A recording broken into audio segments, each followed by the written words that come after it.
Okay, today I want to talk about something that's often neglected and not even acknowledged as a form of abuse. And I want to talk about it because as a life coach, I've met a lot of people that have gone through this and they don't even know what's going on. Now, this type of abuse is not a physical abuse. Actually, it's an emotional abuse. It's called stonewalling. Yes, there's actually a word for it. And stonewalling is when your partner in life doesn't engage you in a conversation when you've opened up to them. So let's say you've said a problem to your partner and they totally disregard you, and it feels like you're talking to a wall. They don't acknowledge, they don't reply, they don't respond, they don't try to fix it, they don't engage in the conversation. That's stonewalling. You can actually Google it, and it's a form of emotional abuse in a relationship, and it's a relationship killer. A lot of people don't realize that, and I wanted to talk about it because I think a lot of people need to hear this and understand it. Because some people, when they're faced with stonewalling, which is a amazingly terrible emotional abuse, they start freaking out and screaming and getting frustrated, trying to get the person's attention. And the hard part is sometimes when you get to that point, that the party being stonewalled gets so frustrated that it could turn violent, it could turn physical, and it could turn to another form of abuse, which is physical abuse, which is also not right. But there's a cause of that. So the cause would be stonewalling. And I want to remind everyone here that if you are going through that stonewalling, if your partner isn't engaging you in a conversation to try to fix a situation, here are some of the things you can do. Number one, don't reply, don't talk to them, and walk away from that situation, because otherwise you're going to drive yourself crazy.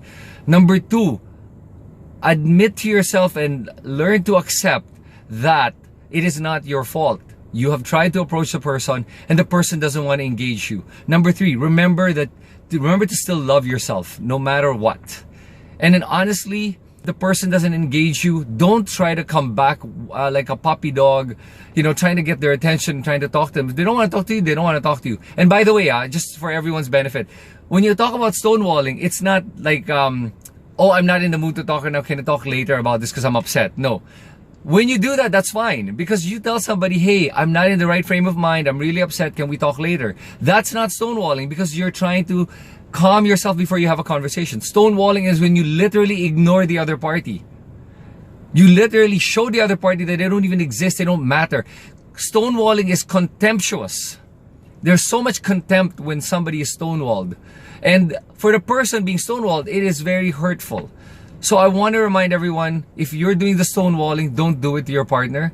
And if you're being stonewalled, remember to walk away from the situation and to love yourself enough not to be affected by it. It's going to be very difficult. Find somebody to talk to about it.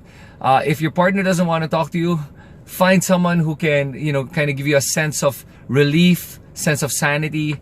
Honestly, I can't really imagine what else. I mean, if you're strong enough, stay in the situation, and try to fix it, maybe get a counselor. But if you're not strong enough, man, get out before you kill yourself, because you will die in that relationship.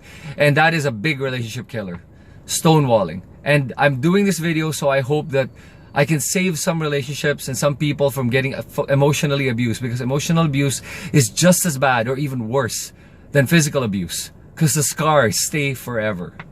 Have a good day, everyone.